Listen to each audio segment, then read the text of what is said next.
Hello and welcome to this presentation about compilation as a service and the next generation plugins. This presentation was originally created for Nforum, which is a user group in Gothenburg, Sweden. My name is Filip Ekberg and I'm a C# MVP, and when I don't dress up as a zombie, I work as a software engineer in Star Republic. You can check out my blog, my Twitter, or send me an email if you want me to speak at your user group or your school class or your company. Just let me know. I recently self-published a book called C# Smorgasbord. This book covers a vast variety of different technologies, patterns, and best practices using the C# programming language. Be sure to check out the link below at the end of the presentation. So this presentation is going to be about compilation as a service and the next generation plugins. For this demo, I'm going to use C# and Roslyn. Roslyn is a new product released by Microsoft, which is in a community technology preview and has, since its first community technology preview, been released 3 times. So there are 2 types of plugins. The first one that you might be most familiar with is the plugins for Visual Studio. This can be plugins such as ReSharper or Just Code or any other plugins that actually add features to your development environment. And then there are those plugins that actually extend the applications that you have created in Visual Studio.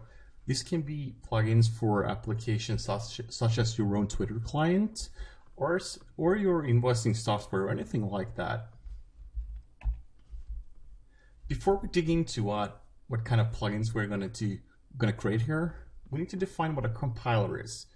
So a compiler is essentially something that translates something from A to B, and a compiler has previously been looked at as a black box. So when we translate C# into something else, we actually translate this into MSIL, which is then read by the runtime on execution. So the very basic code snippet here that defines 2 variables and check the equality will actually generate some IL looking like this. So the compiler that we are going to look at is the Roslyn compiler, which is recently released by Microsoft and have been talked about for many years. So what's interesting about Roslyn is that it exposes the C# and VB.NET compiler in a way that we haven't seen before. So the C# and VB compiler has, prior to today, been more of a black box that we haven't been able to interact with in any way. And we have new possibilities today to process code on the fly. We can get results telling us if there's problems with the code. We can get very advanced analysis and refactoring capabilities with this. By actually exposing the C# and VB compiler, we get a lot of new possibilities. Actually, we had an infinite amount of possibilities, such as we can create analysis and refactoring plugins very easily for Visual Studio. There's even project templates for this.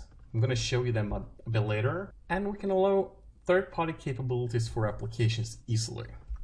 What is very interesting about this is that we can actually, when we run something, like just imagine that we're running a script using Roslyn, or that we're compiling something with Roslyn, we can actually expose our own interfaces and our own types when compiling that and actually send that into the compilation and make use of the built-in types. This means that we can expose functionality to components written for our software.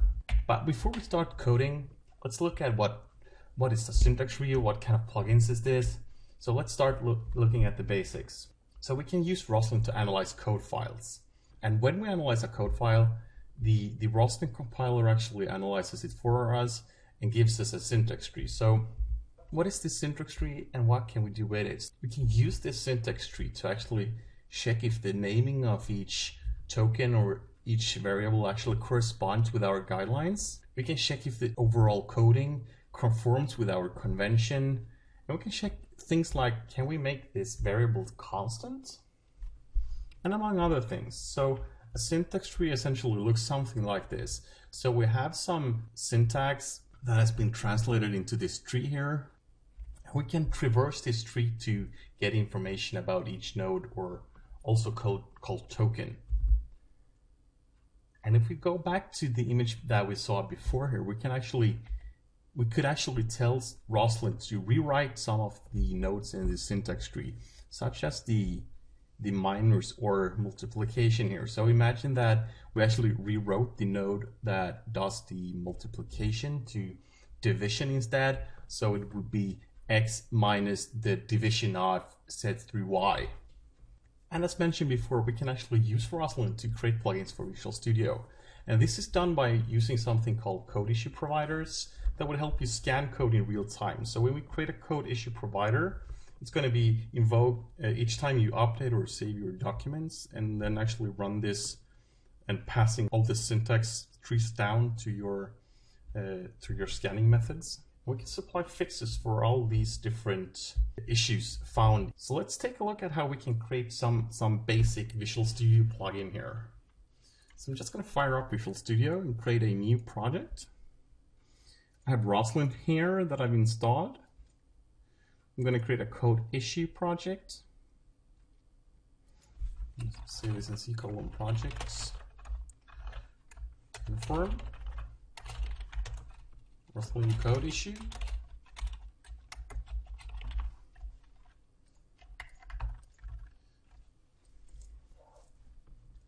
So when this hooks up, it actually creates some code for us here. So let me just clean this up a bit for you so that you can read everything that's here. Okay, so we get a class here called code issue provider that actually implements the interface code issue provider. This interface tells us to implement some methods such as get issues here, and get issues takes the parameters document, node, and cancellation token and returns a collection of issues. So we actually get the entire document passed down to this method, and we get the current node. So if you remember the tree, we had x minus the division of z and y. We would actually get each of these nodes separately passed in here. So the code that we have here is going to select all the child nodes, and it's going to select them as tokens. And then for each token that it finds, it's going to see if this token contains the letter A. And if it does, it's going to yield a new code issue here. And it's going to tell us that it's a warning. And this is going to be the text of the warning. So if I actually run this here, it's going to give us... I have to add an author for a Visual Studio extension. So when I debug this, it's going to be installed in a new instance of Visual Studio. So here we are, we have a new Visual Studio instance with our plugin installed. So I'm going to create a new console application. And as you saw from the code before, it's going to look for issues that corresponds with the letter A.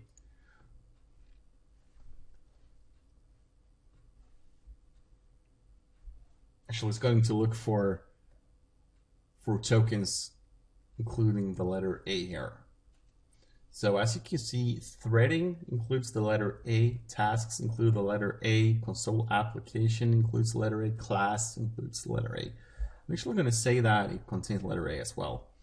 And if I start writing var here, let's see how fast it actually detects the issue here. It's going, yeah, it's already there. So if we put a breakpoint inside this code issue provider here, and start writing something else, like var x is equal to 10. As you can see here, we actually got a new node here. It gave us a very big node that actually has a syntax tree. So this is the first one, and then it's coming back with one of the using directives. And as you can see here, the tokens here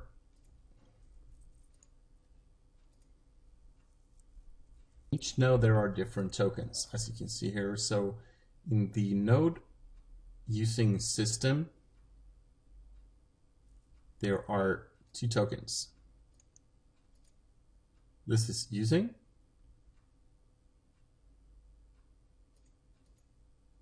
And it's the semicolon. All right.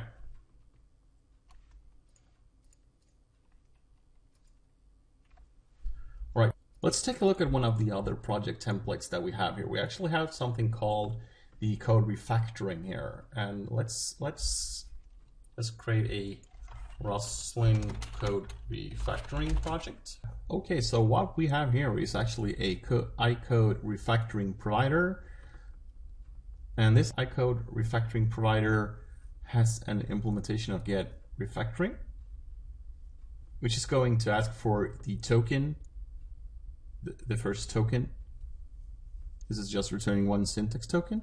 It's going to check if this token is the identifier, an identifier token, and that it is inside the boundaries of the text span. And as we saw before, it's going to check for the letter A. So if I run this here, it's going to want me to add an author for this extension as well. And it's going to fire up a new instance of Visual Studio that is clean, and it's going to hook up my Visual Studio extension. I'm going to open up the project that I just created with the other instance of Visual Studio that I fired up before.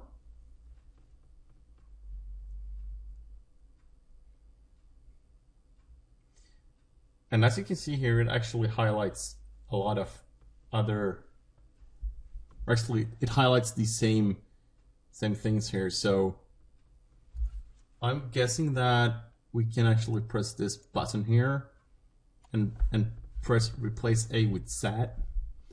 And we get a nice preview here of what this will look like when we have replaced it with this letter. So this is actually a code refactoring, so we can replace args with the R in args with Z. And it's the same for everything else here. All right. So we looked at creating code issue providers, and we looked at the refactoring plugins, and these types of plugins help you program in Visual Studio. And what you can do here with Roslyn is that you can actually analyze the code that you write yourself. You can actually create very advanced analysis software and get all the help in the world from Roslyn. Right, so let's take a look at some concrete examples here. So I've used Roslyn before for something completely different than creating plugins. I've actually used Roslyn to execute arbitrary code in different applications. That is almost the same thing as allowing for plugins, but the code that I executed, the purpose wasn't to change the behavior of the application that I executed. It was to analyze the code that was passed into the application and actually get the result of the execution back. So imagine that I wrote a small line of code telling me that the variable x is equal to 10, and then I want to know what 10 times 10 is, or x times 10 is, and the application would tell me that. So I call this hosted execution, and I've used it in an IRC bot that I wrote that executes C# code. The same basic idea was used in a website called Compilation that lets you execute C# code in your browser. So wait a minute, let's talk about security here. So when we talk about hosted execution, it sounds like it's something that it supposedly needs to be secure. So when we host the execution on our server, this is actually, the Compilation version actually runs the code on the server and actually sends the result back to you. So what happens if you pass in something that runs forever, like an infinite loop? Will the server crash? No, it will not, because this is hosted execution, so we need to be aware of what kind of data is passed in by the user. We solve this by actually running the code in an isolated app domain, but actually running it in an app domain by itself doesn't prevent the stack overflows, because if you spawn a new app domain inside your application and the app domain gets a stack overflow, it will actually travel back to the application that spawned the app domain. So what we do instead is that we look at this hosted execution that is insecure. This was the initial idea that I had, that I want the user to send some code. I want to validate the code. And then if the code validates, I want to compile the code, send this code to an app domain to handle the sandboxing. Then I want to load the assembly, and I want to invoke some entry point. I want to return the result, and then I want the result presented. But somewhere along the line here, I can get a Stack Overflow, which actually crashes the hosted executor. So what I did instead was that the user sends the code to something like a service that runs over a named pipe. We check if the service is running. If it's not, we start the service. Because if the service crashes, we can just respawn it. And this is more secure because we're not affecting the application with this. So for instance, the IRC bot, if the execution happened on the bot itself, it would actually crash the bot, and that's not really user friendly to respawn the bot and reconnect every time. So why would you secure your execution for a plugin? Well, it's essentially the same idea as securing something in the IRC bot. You don't want to give the users a bad experience. It comforts your users to know that third-party apps or third-party plugins that they have downloaded for your app is actually secure and runs in a hosted, executed environment. So let's say that you have an application that you provide to your user base, such as XBMC or a Twitter client, and then they can download plugins that, for instance, for XBMC, which is a media player or a media center, you can actually add plugins that adds the local TV channels that are freely available. And let's say that this plugin was created by someone you don't know. You don't know them all. You want this to be run securely. So by actually controlling how the code is executed, you can provide the end user with some more comfort that it won't crash the application. It all depends on what kind of plugin system you want to create for your applications. So let's take a look at executing some code in the browser. Let's head over to Compilify.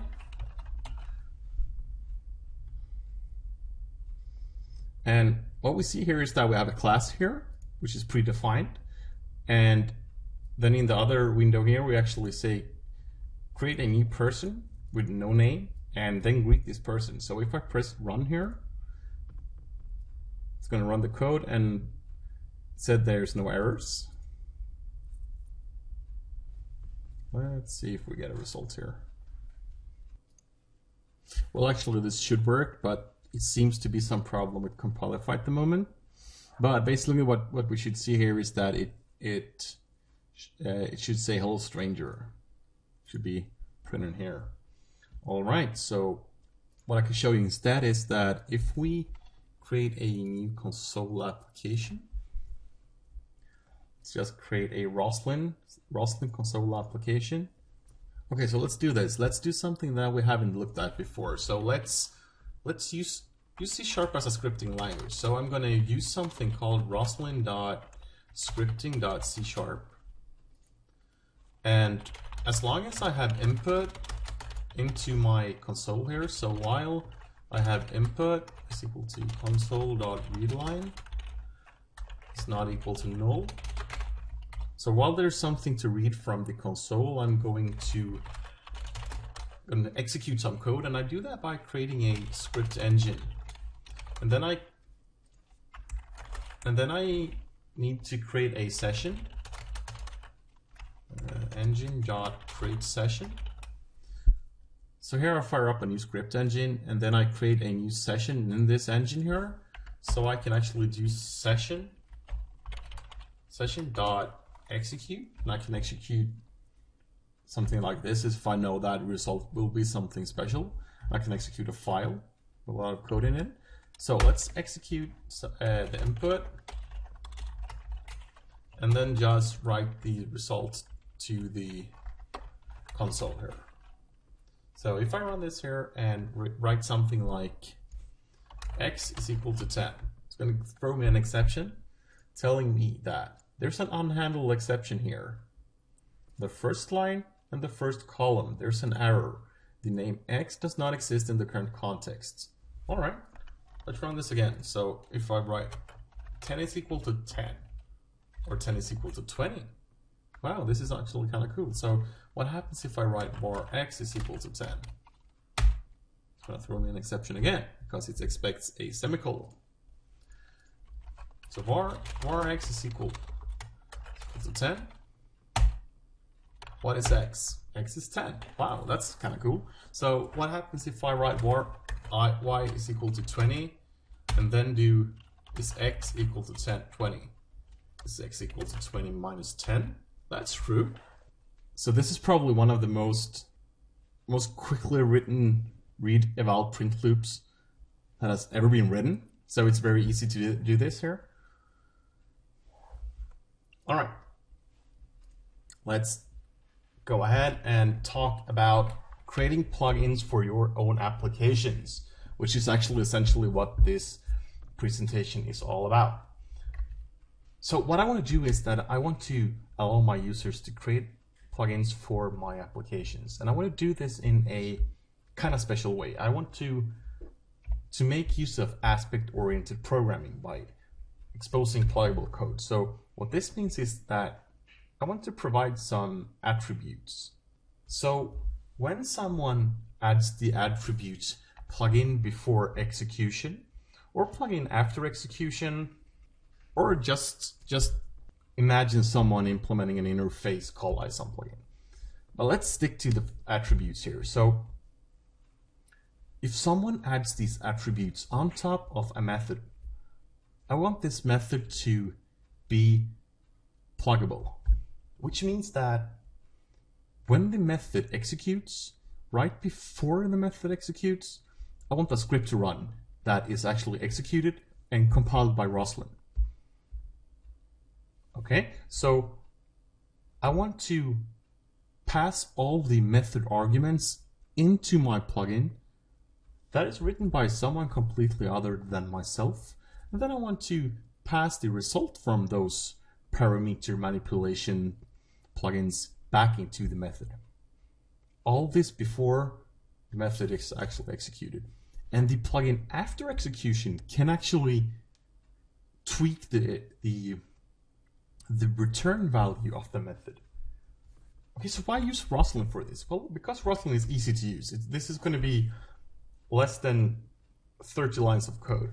And because Roslyn exposes the C# and VB compiler, this will allow us to analyze or make suggestion based on the plugins that we actually read into our application. And because why not? Roslyn is fun, Roslyn is new. This is a completely new way of looking at things. And we could, of course, solve the aspect-oriented programming part with Roslyn as well. Let's take a look at an example scenario. What if I have a Twitter client? In this Twitter client, I have a method that loads the images of all my contacts from, let's say, Gravatar. Loads my followers or my non-followers, or anyone that writes to me on Twitter, loads the images from Gravatar. I don't want that. I want my Twitter client to be pluggable.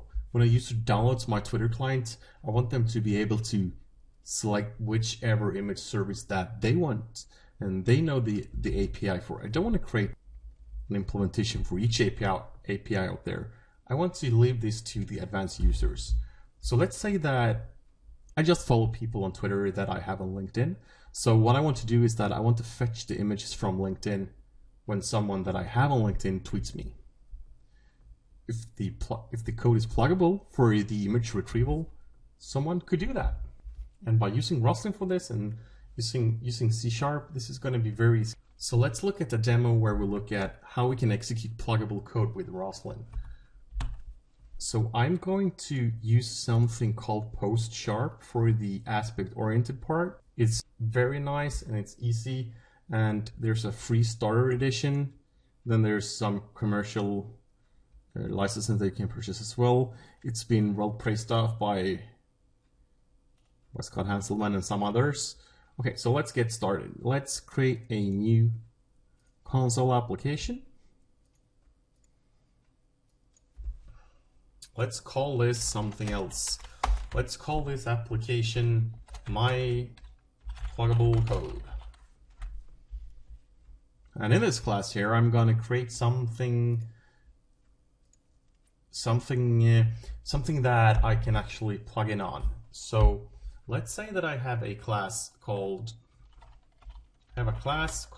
foo, and in this class I have a method that returns an int called bar. This takes a string called input. And actually, let's make this a bit interesting. Let's have it return a string here instead, and bar makes some manipulation to the string, so it actually returns input, return input plus input. Sometimes it's hard to write and talk about something at the same time. So now I have the foo class here. I have the bar method, and when I call the bar method with an input string here, I'm just going to concatenate these two strings together, and then I'm going to print the result to the console here. So if I run this code, it's going to say Filip. And now I want to add a attribute on top of my bar method here. So I want to say plugin before execute, just like that. And in order to do that, I've added a reference to Postsharp. So now I just need to add a class here called plugin before execute attribute. Plugin before execute attribute. And this is going to use Postsharp, and there's different aspects that we can use in Postsharp. One of them is called method interception aspect. Method interception aspect. I'm going to bring in the namespace here, and with this I can override something called uninvoke. This gives us arguments sent to the method. So what I can do here is that I can actually modify these by saying args.arguments set arguments at a given index. There's just one for this method. I'm going to say test. Then I'm going to call args.proceed, which will invoke the method that's been intercepted by calling the next node in the chain of invocation. Now, if I put a breakpoint here and a breakpoint here, we're going to see that, oh, sorry, I need to mark my attribute as serializable.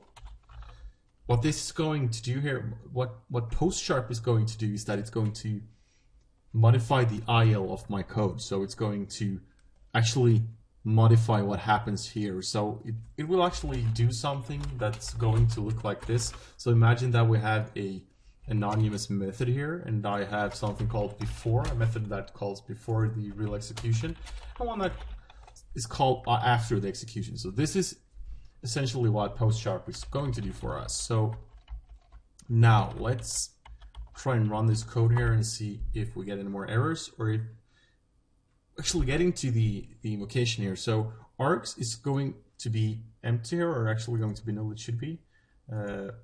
It's not. Sometimes the debugger here isn't working properly because it modifies the IL, and it's not always working. So don't worry, it might work if you run the application. So now it sets the arguments here, and now I'm inside here and actually set test. And notice here that I actually passed Filip in. So this is going to print test instead of Filip. So we modified the behavior of the method. So this is cool and all, but I want to do this with Roslyn. So what I need to do here, I need to bring in the Roslyn compiler and the Roslyn C# compiler, and I can actually install this over NuGet.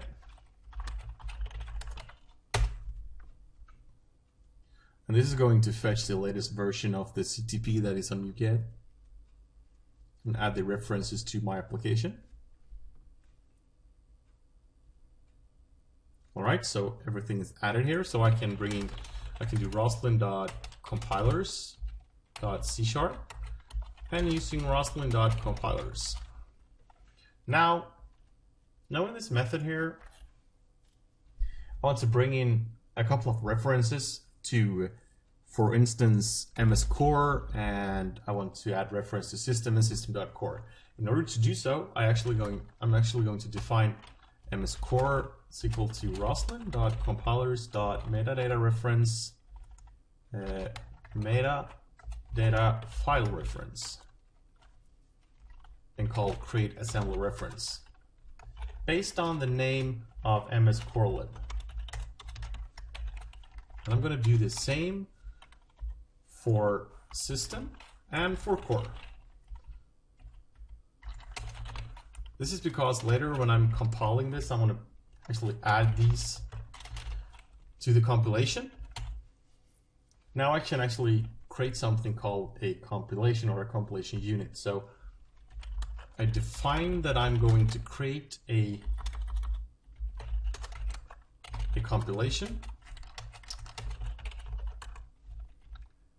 called foo here.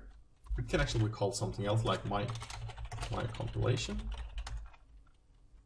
I'm going to pass some options here.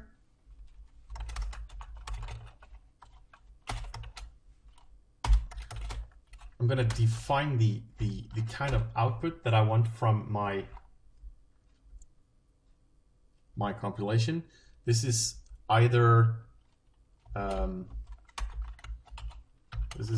we have an enumeration here, so it's either console application, DLL, a net module, or Windows application. And I'm going to do this as a DLL, and then we can actually add syntax trees here. You remember I talked about syntax trees before, and what I'm going to do here is that I'm actually going to load a syntax tree by calling syntax tree.parse file. And this is going to parse a file called mypluggablecode_plugin.cs, which I'm going to create later. I'm going to put that somewhere in the binary folder. This is going to load the file, it's going to parse the file, and it's going to give me a syntax tree. Then I'm going to add the references, new metadata reference. So I'm going to reference system, I'm going to reference core, I'm going to reference MS Core lib. Now I've created my compilation here. And after this is compiled, I'm going to load this as an assembly in the memory. So I'm going to need some the compiled assembly as a byte array here, and then I'm going to use a memory stream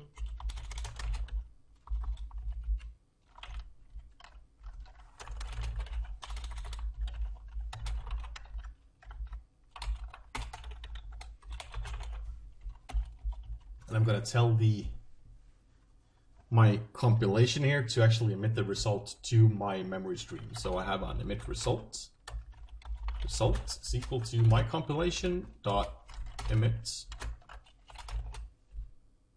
and this takes some different parameters. I can actually output this to a stream here, so I'm going to output this to the output.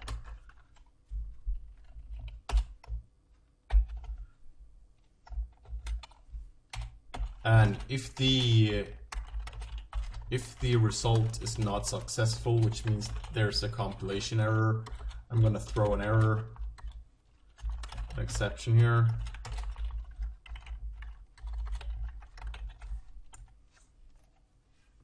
But as we all write perfect code, that ain't gonna happen. Then I'm gonna do compile assembly. Compile assembly is equal to output dot output my output. Actually, I need to learn to spell. system.toArray. So now I've compiled my code into my memories. I've compiled it so I have it in the memory. Then I'm going to move this from my memory stream into my byte array here. Next up, I'm going to, let's actually comment these two out so you don't get confused. And now I'm going to create my assembly. So I'm going to load the assembly. Need to add system.reflection for this. And then I'm going to load the compiled assembly. So before we actually continue creating this class, let's actually add a new file. It's going to be a C# file, C# code file. It's actually going to be a C# class file. And this class is going to be pretty basic. I'm going to use this using system, using system.collection.generic, some basic stuff here. And I'm going to have a public class called myPlugin. Then I'm going to create a public string on invoke just to correspond with what we saw before in the plugin here. And then what I'm going to do is that I'm going to change this arg here. I'm going to return arg plus changed plus the timestamp.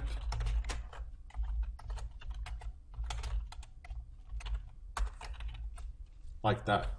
Actually, let's make this too long. Like that. Then I'm going to save this in the same folder as I saved this project.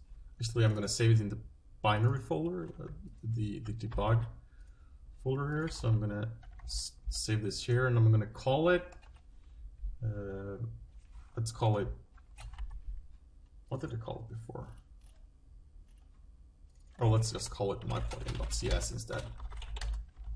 Like that. All right, so let's call it myPlugin. Like so.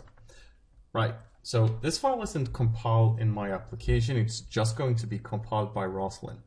So when I load this, I can actually find the type that I just created called myPlugin, right? So I can do myType, actually called myPlugin, is equal to assembly.get type myPlugin. Or if you want to make this more generic, get types dot first. And then we can actually create an instance of this by using the activator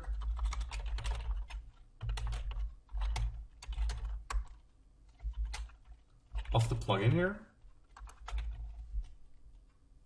And once we have the instance, we can actually retrieve the we could retrieve the method information of before, but let's retrieve the method information now by doing myPlugin.get method called onInvoke. Now let's fetch the result from the execution of this method. So I'm going to pass the argument that I got to this plugin. I'm going to push it into the plugin, and I'm going to use the result. So I'm expecting a result of type string because that's what I'm going to pass into it. And then I'm going to call methodinfo.invoke on my instance. And actually, there's just one parameter called arguments, the first one. There needs to be an equal sign there. All right, so far no errors here, right? And when I get the results, I can actually do exactly what we did down here But instead of doing test there, we can do it like that. And let's call this method result instead, because we already had result defined in another context up here. So now if I run this application, it should say changed and the timestamp. That's pretty neat, right? Okay, so let's make it a tiny bit more interesting. Let's allow for as many parameters as possible. So I'm going to actually change this to object, because Roslyn doesn't do dynamic or anything like that yet. So this is going to be just not so nice that it could be. So let's say to array here. So I'm expecting to pass an array of arguments into the method, and I'm expecting a result. And if the method result is not null, which means that it actually returns something, we can loop over all the results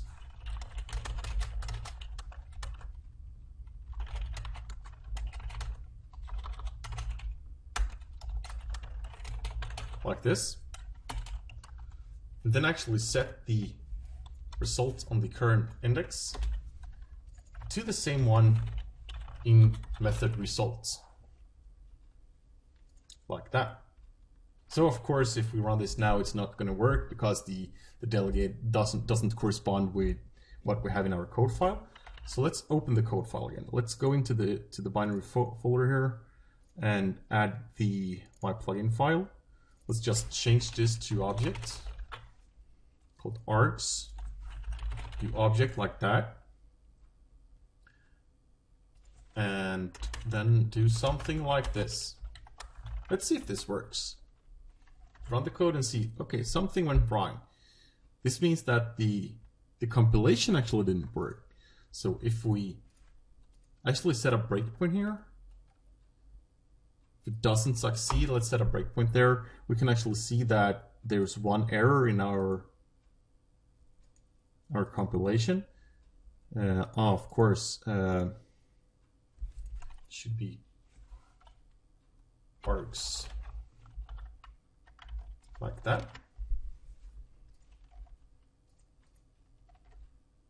That worked. So just some basic changes, and I can actually pass more parameters in. But in order to actually change the parameters, we would need to do some more coding, like maybe something like this. I have some prepared code here. So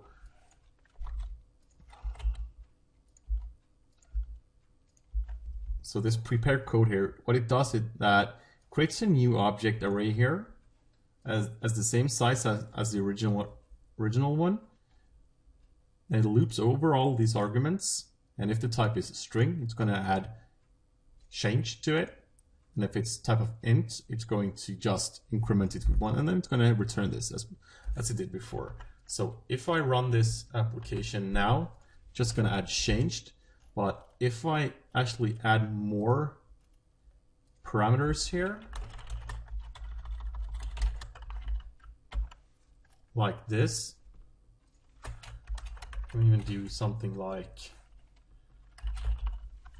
that. So I can add a default value for this. Let's see what happens here. So if I run this, it's actually going to say just like that, right? Because I don't actually return that input. But what happens now if I didn't really use this, that's why I didn't print that before. But now I actually concatenate Filip with the test variable here, which is Sophie.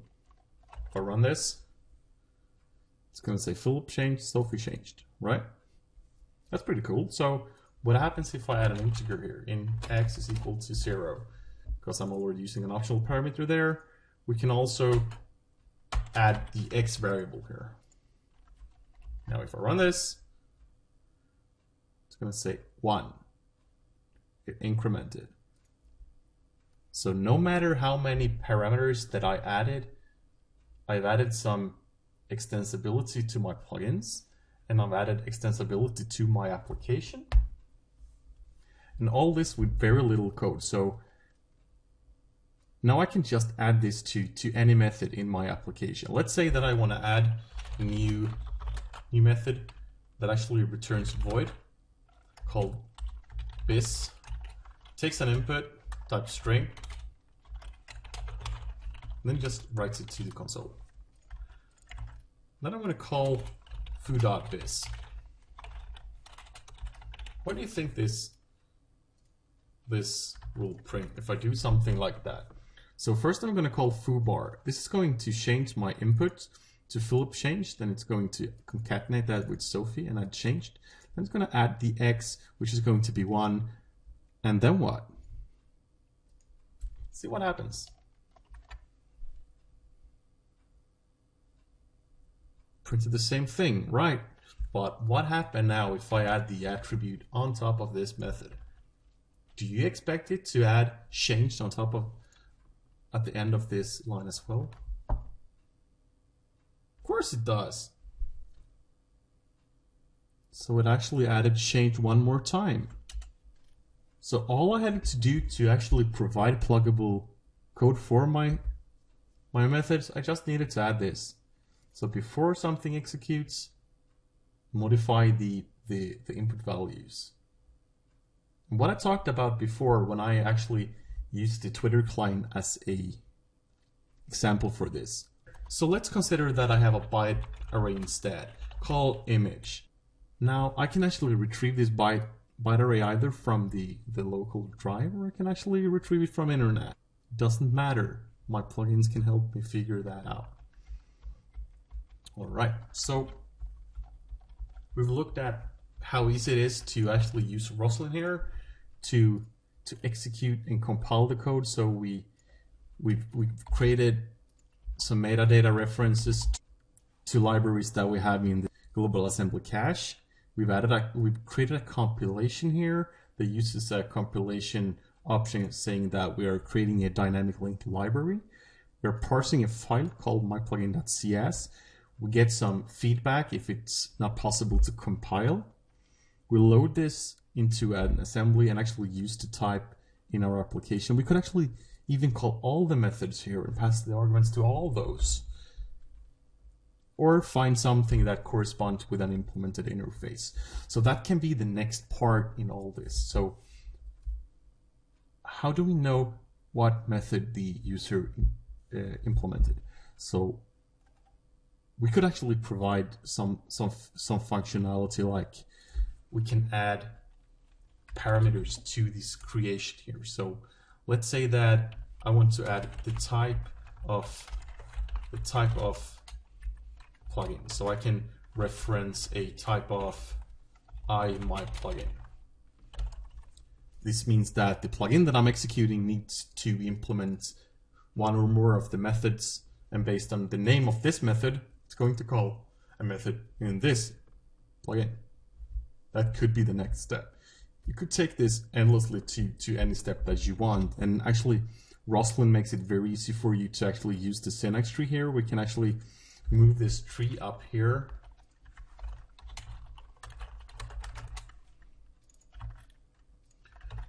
So even before you start compiling this, you can actually do some basic traversing of this tree to check if there's stuff that you need here. You can rewrite some of the nodes in the tree, and you can make awesome things with this. All right, so this is the end of my presentation. We've looked at some very interesting things about Roslyn and how you can actually apply Roslyn in your application. You can use this to create some very cool next generation plugins, which lets the users use C# to script or to create extended functionality to your applications. This is actually used in some other big areas, like World of Warcraft uses Lua as a scripting language for their client. And if you have any questions, please contact me on Twitter, my blog, or send me an email. And if you want me to come and talk at your user group or your company or your school class, just send me an email and we get everything together. Thank you for watching, and please let me know if you like this session, and I'll see you next time.